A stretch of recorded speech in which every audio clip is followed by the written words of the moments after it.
recorded, so she went, and we're back. Yeah.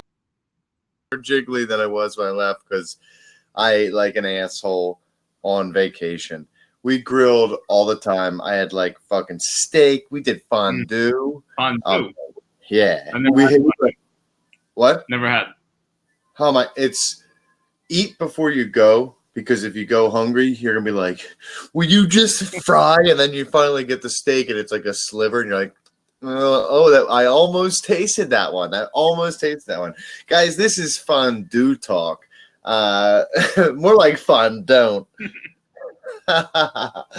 And we're out. This is Ring Rust Radio. It is absolutely stupid as shit. And now you know exactly what you're going to be in for the next several minutes. I haven't looked at the schedule, but Raw tonight, it was not as good as last week, I'll say. Wasn't. With last week, I really enjoyed because I actually went back and watched it because I'm a glutton for punishment. It was good. I was like, wow, like look at this, and it felt like for 1 week Vince gave Paul Heyman a little bit of leash. He made Corey say shit, and he's like, "Yeah, done. You're right back to where you started, kid." So we are Ring Rust. We're about to talk about Raw. BG, who are we? Explain more about who we are and where we can be found. Well, you and I, we represent Ring Rust Radio. You can see our official uniforms right here for some reason. Yeah. Thank you, George Cruz. Even though 2/3 of our show hates AEW for no reason. Not for no reason. But just like aren't you going to the show? Yeah, I don't hate AEW though. It's just like we don't hate WWE. We watch the show, we critique it.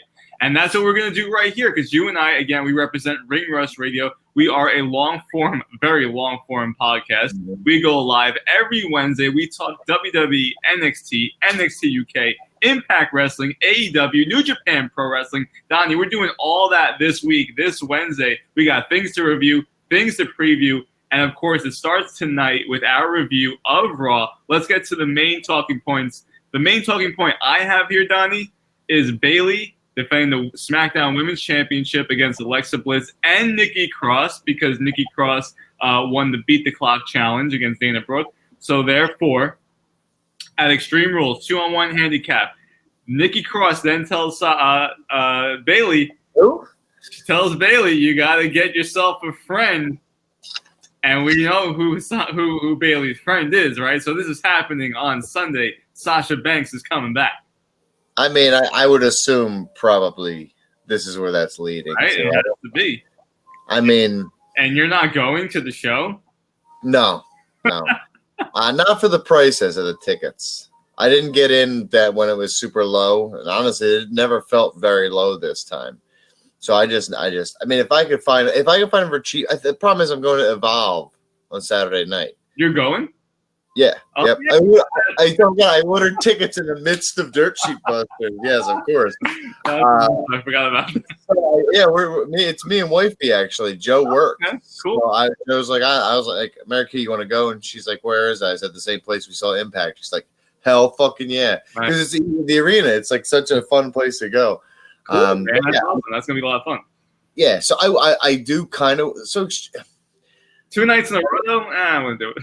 I'll never go to Raw. I'll never go to SmackDown again because it's just too fucking long. Unless there's something advertised in Philadelphia, it's like, hey, championship match, and we think the title's gonna change hands or something like that, where we could be like, well, okay, let me check it out. No, but review is your best bet. They're fun to go to. And it's match after match after match, and there's no promos. It's like watching a TV taping. Mm-hmm. And as somebody I would much prefer. So if I ever do like pull it out my ass, but like, I may just go. It may be that night. So I'll do the fun get vocal from the car on the ride home. But I think it's a good card. I think it's a strong card. You got a lot of really good matches that you'd be going to see, and I think Sasha Banks is coming back on Sunday. This is the time to do it, right? Everyone would go fucking nuts for her. So I didn't immediately think of that. Again, I was watching it half cocked. I wasn't really even paying attention. I was watching the Impact pay-per-view and also trying to catch up on Being the Elite. So I was literally watching like 2 things at once, and you're like, and yet you still knew Raw was not that good. But yeah, because the reason I did it, I'll tell you what. Is because of the show? When I watched last week's Raw, there was no watching anything behind it. I was watching a product that I was actually enjoying. Yeah. And there were aspects of tonight's show. I think it was still better than most Raws. Daniel mentioned the 24/7 stuff, and like the 24/7 stuff has been amazing. Amazing. And I think that I think it's a good idea to get Corey Graves back there, because the only time Seth Rollins and Becky Lynch have been bearable in this fucking role together is when Corey Graves was asking the questions, and he's like, "Yeah, I'm with her." Like that's how you do that. That's how that segment should have been booked from jump. So that was entertaining. So there are aspects. We didn't get to talk about last. We're just going to jump around. I know that's how it goes. So, thoughts on? Do you think Sasha comes back before we move on? Do you think she comes back on Sunday? Yeah, probably. Honestly, just the way they said. Don't know, just because it's like you're stacking the odds against Bayley, and she's going to be looking for a friend, and they're going to team up on her, so she's got to have somebody come out. So who's the other option? Who's the option? That's got to be the option. They're learning their lessons from Seth and Dean that Dean ripped them for on the podcast. I hope so. I really do just hope so. I really hope they bring her back and it's this huge pop and there's this huge momentum. Or you bring her back, BG, and then she just beats the fuck out of Bayley and says, I want to take the title from you. Well, I think she helps her. She helps Bayley retain. Then you get the immediate the heel turn right there, because she has to be coming back to the championship. This is what we've wanted for 4 years since their feud in NXT from 4 years ago. This is what we want on the main roster for the championship. Heel Sasha against face Bayley. This is what we want. Yeah. Give it to us finally. So my question to you was, before you rudely interrupted me with your pertinent question, was thoughts on how they handled Kofi Kingston flipping off Samoa Joe? Okay. You might disagree with this, but I thought it was a very clever way to get it in. So the way the cameraman, you see the cameraman move, and he gets behind them to where it's like Kofi knew how to do it. Yeah. And then they showed it for just a moment. On SmackDown, yeah. And then in replays they didn't. So I will say, and like Amy brings up a great point there. It's the promos from both guys were like real good. Yeah. And this capped it off with a cool moment that was like, whoa, shit. Just some things are changing. So we wanted AEW, and whether you can say it's from AEW or whatever, but AEW kind of forced a couple people to be like, whoa, oh shit. Like, I didn't even know there would be this groundswell, because we're kind of getting lackadaisical. Whether it's them or not. I don't know. The shows were just fucking awful, though. They have, but that's what I'm saying. I'm hoping that Heyman and Bischoff being hired in this very public hiring, you know what I mean? Like, whether it's done on purpose, again, Evolve, not the dates lineup, but putting on the network was a last-second decision. That was like, let's put it on there.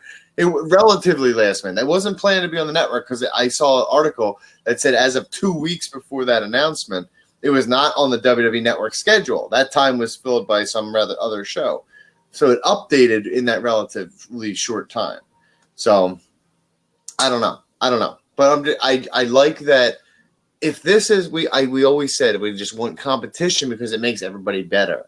Like, if it just took even just them kind of like putting on a successful pay-per-view and Ambrose going over there, because it's got everybody defensive. Roman Reigns came out and said they ain't competition.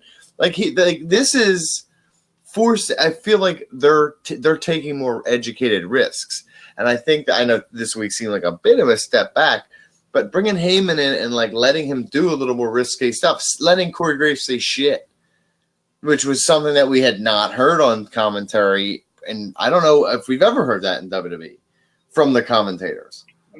I'm sure we have. I can't recall off the top of my head. So I'm long time, but I'm sure we have. But in the grand scheme, it's much different than anything we've seen lately.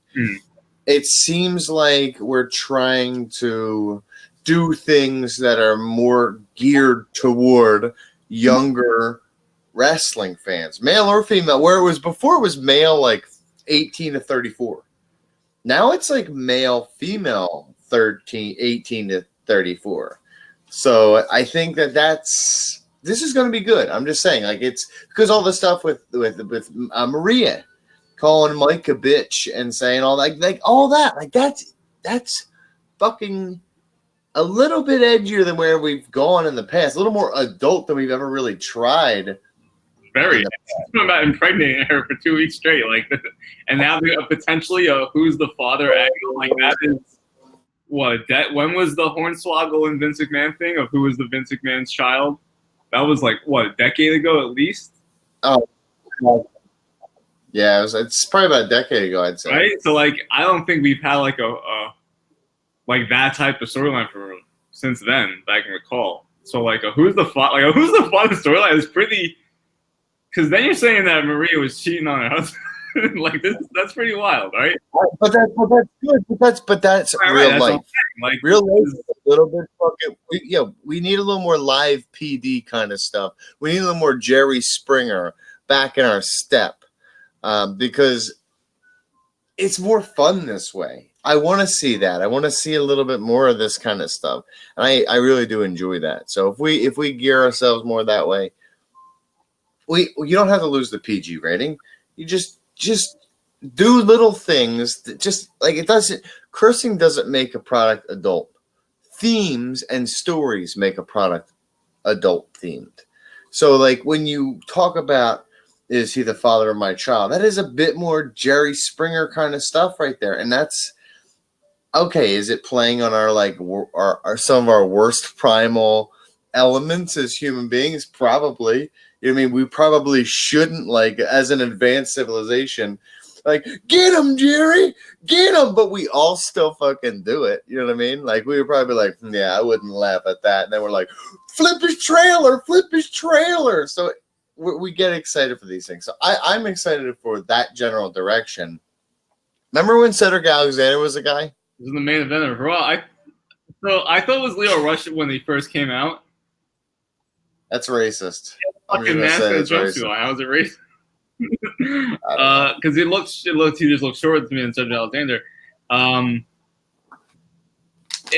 So I understand, like, you need Shane and Drew to win because they're gonna lose on Sunday, I'm sure, against the Undertaker and Roman Reigns.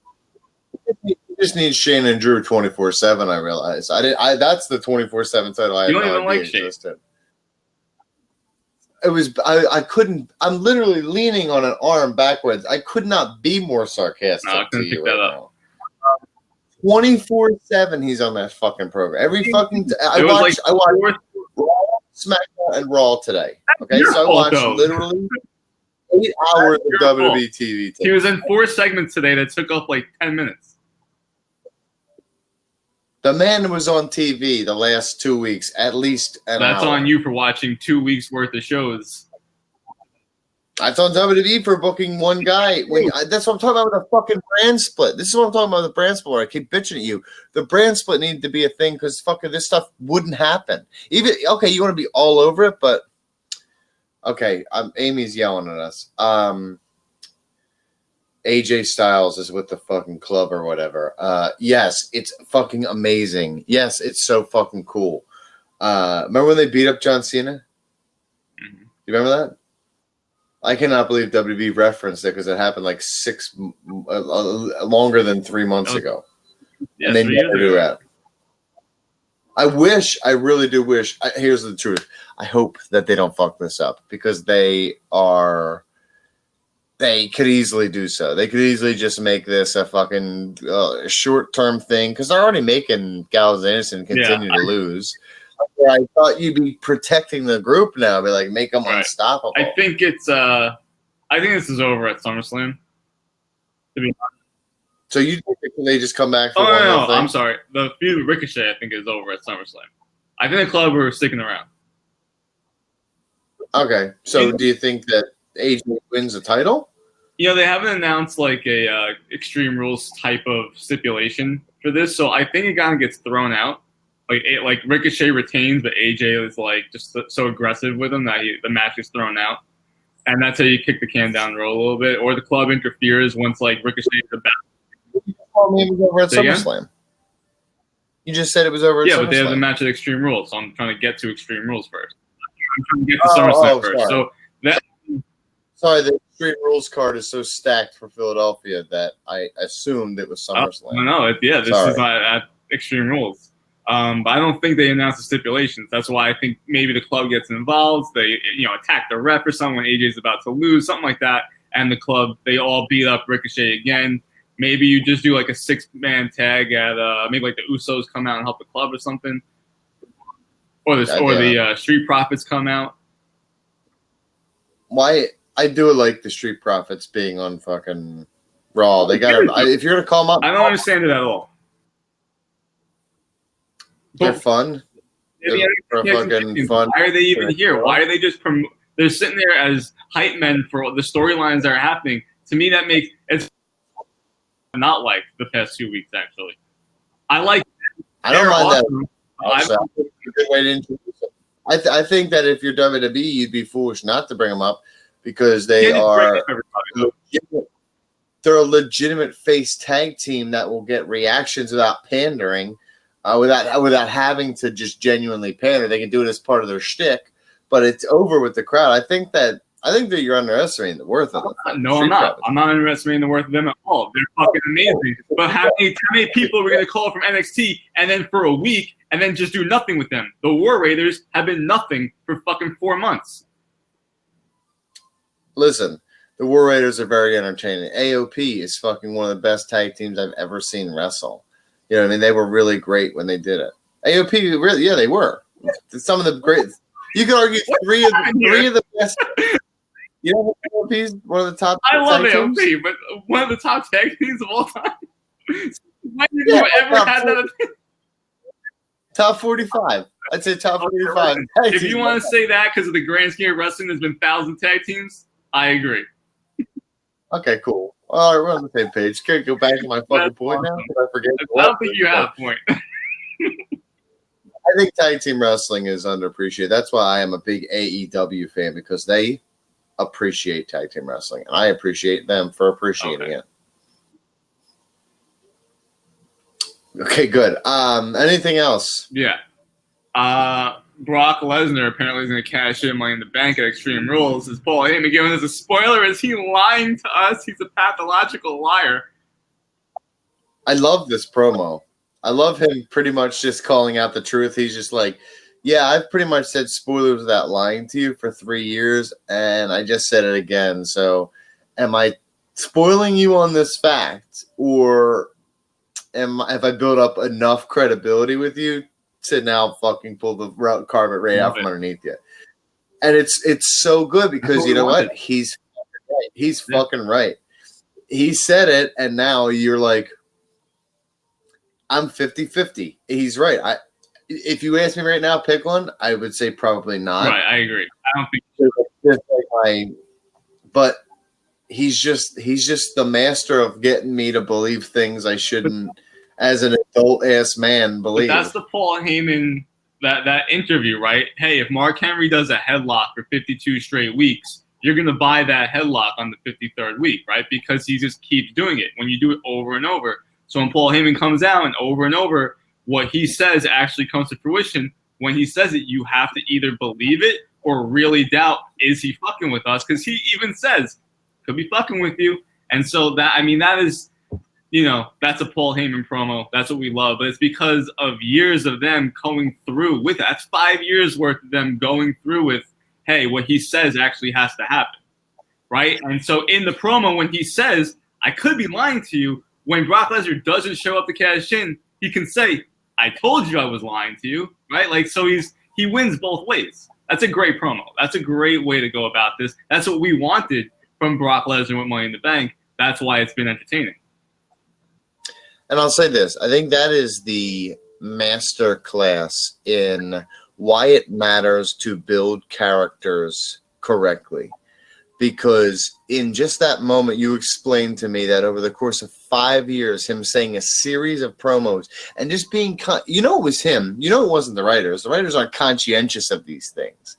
You know what I mean? He was like, okay, I'm gonna say spoiler, and I'm gonna say spoiler for the next couple of years, and then one day when I need to fucking tell a serious fucking lie, I need to draw people into the pay-per-view, and then I need to swerve them hard. I'm gonna do it then. just like stuff like that, because that's how you book, not just short term for this promo to this promo to this pay-per-view. It's this promo to fucking 5 years from now. How can I plant the seeds for something's going to impact the show 5 years from now? And you have to give him credit because he thought of that. That's why he was doing it. Also at some point early on in saying this, he realized, oh shit, I got a trend going here. I might as well keep it going, and then fucking one day I can. But it's also a credit to the booking of Brock Lesnar in general that, hey, when he says something, it does happen, right? Because if he's been 50-50 up to this point, we won't have this conversation, right? So because of how they book Brock Lesnar, it's unfortunate that not everyone is booked as well as a Brock Lesnar. And well, you don't pay everybody $10 million a year. That is fair. I also loved his promo just before we move on. Of him like, I know about Philadelphia, I know about Extreme Rules, and I know about Brock Lesnar. So now you're 3 for 3, and you're like, God damn, like that was a great promo. He's so good, and like I said, putting him on Raw to sell the title is what you have to do, because yes, a normal person holding the briefcase showing up every week and just looming is what you want. Brock Lesnar's not looming. Brock Lesnar's in a fucking tree stand in Canada somewhere, off in some fucking innocent animal, and he doesn't give a fuck, dude. There's nothing looming, so you need to instill these moments of looming, and that's what Heyman did here. He said, "Oh, Extreme Rules, he's going to come do it." Now, I'm not going to tell you who he's going to do it on, and I'm not going to say anything else, but I'm just going to say he's going to do it. And that's enough of a sprinkle of a fucking tease to somebody on the fence about buying it be like, fuck, man, I ain't going to be the one to miss this cash in. You know what else is good? I just thought of, because I didn't think about Brock Lesnar in the briefcase since that pay-per-view, the Super Showdown, right? Because he hasn't really been on our mind, at least my mind. I haven't thought about him cashing in at all. But now they throw it out there the Monday before the pay-per-view. It's like, oh yeah, that could actually happen at any point in time because he's Brock Lesnar with briefcase. So I thought that was a good job of putting that back into our mind, because I'm sure there was a lot of people like me who just totally forgot that he had the briefcase. And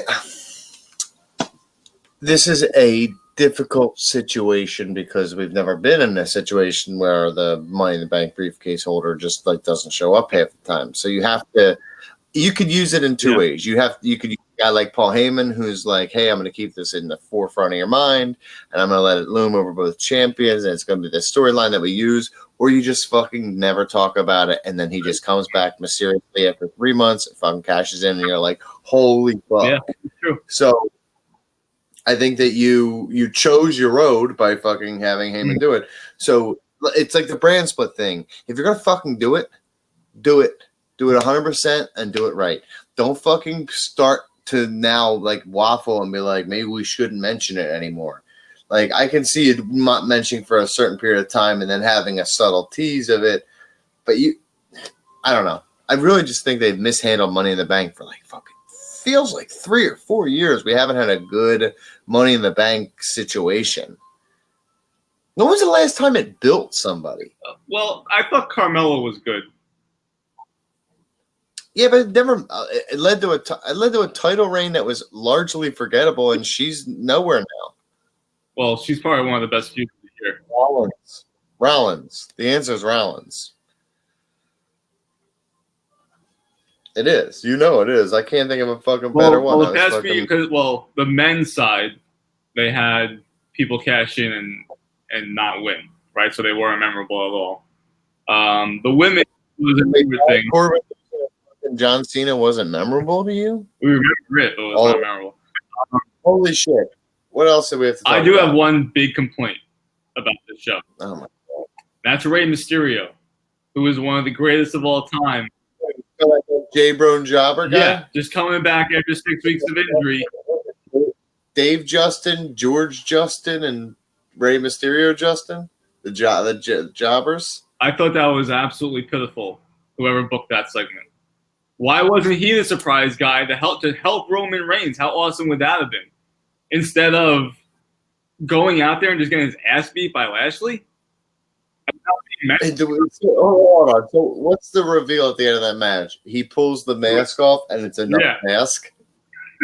All right. Whatever. I guess I'll roll with it. It seemed like the Nacho Libre mask too. But even then, it's better than I don't understand Roman Reigns and Cedric Alexander. They have the jump on these guys. They think he's like a crippled janitor, and he has a jump on them, and they still lose. So at least Rey Mysterio, you could be like, it's fucking Rey Mysterio. It's the Hall of Famer, right? Like to me, it just made no sense of how you have Rey Mysterio, one of your hottest commodities, comes out there after being away from injured. He had to drop the championship because of injury. Didn't even go up like what is you have to sacrifice sometimes in WWE. You built Bobby Lashley to look like an absolute juggernaut, like coming back from that horrible explosion that almost killed him, to just job out this J-Bro POS, friend of the show, Mysterio, right? And what are you going to do? What is going to happen to Bobby Lashley on Sunday? He's going to lose. You're going to feed him to Daddy Shark. You're going to feed him to Daddy Shark, baby. Like, I didn't even think that far ahead because I was so mad about this. Like, that's even worse.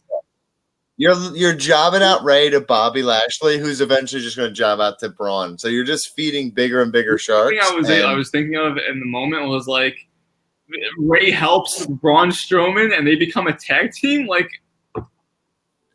oh my God, I have to let me go change my shorts because I think I just found my dream team. Fuck 1996. This is the fucking team I want to dunk on. I'd say 92's dream team is better overall, but that's whatever. I think that's why you're dunking on 96 though. I'm dunking on 96. Me and fucking Braun. It's oh my God, I can't wait. I want Braun and Ray with Ray on Braun's shoulders. Right, I was thinking of that. Right? But like Luchasaurus and Jungle Boy in AEW, that's their gimmick. I can't wait for everybody to be like, I saw it over here first. And I can't wait to be like Looney Tunes fan, be like, actually, 1954, right. Three cats on top of each other's shoulder in a fucking overcoat top hat. So good. They got alcohol. First ones to do it, Looney Tunes. Can we go now? We're out of here. Strowman wearing Ray's mask, but only if it's like Ray size. Like it has to be like just only fitting over the top of his head, like his whole bottom half hanging out. Like I need all that. I need a cartoon. Him wearing. I need a mix up at the airport. Fucking Strowman's got Ray's gear on. Hopefully the almost naked the ones that like really look horrible. And then I need Braun looking like a dad smock wearing kid. With Ray wearing Braun stuff would be incredible. Anything else? No. Raw was not bad. It wasn't bad, but it was not near last week. Last week was actually a good show. Yeah. So let's go SmackDown. Go ahead. Talk to us. Donnie, you and I represent Ring Rust Radio. We are a long-form podcast. We go live every Wednesday. We talk WWE, NXT, NXT UK, New Japan Pro Wrestling, AEW. I'm very excited to talk to you. I'm very excited to talk about New Japan Pro Wrestling and AEW and NXT. TNA pay-per-view show as me. Say again? Yeah. TNA pay-per-view. We have a lot to discuss. It's all going to go down this.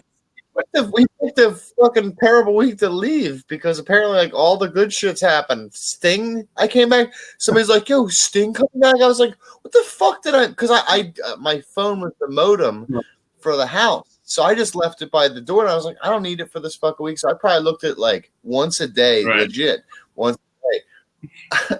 I came back and was like, "What is fucking happening on this phone? Why am I getting these messages?" They are teasing. They are some teasing. Good. Paul Heyman took over for one day. He's like, I'm gonna take a Sting. If Sting can do it, let's fucking do it. Why are we not doing this? Oh man. We will talk about all of this on Wednesday. Ring Rust Radio. It's probably going to be a 90-hour podcast with how much we have to get through. We're also going to preview and predict Extreme Rules, Fight for the Fallen. Maybe we'll talk Evolve 10th anniversary show. That card is pretty stacked too.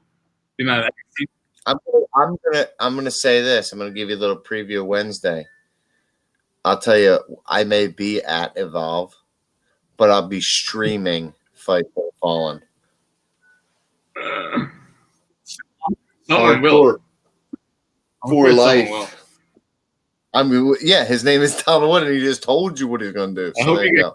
All right, is that it? We done? We're out of here. We'll see you all next week, possibly, though, on Sunday.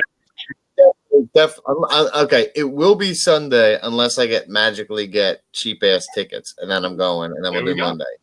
But right now, I don't think Joe wants to drive all the way down to the bar. So, Lorraine Bar. But if you're in Philadelphia, go to Lorraine Bar. That's a wrestling bar right there.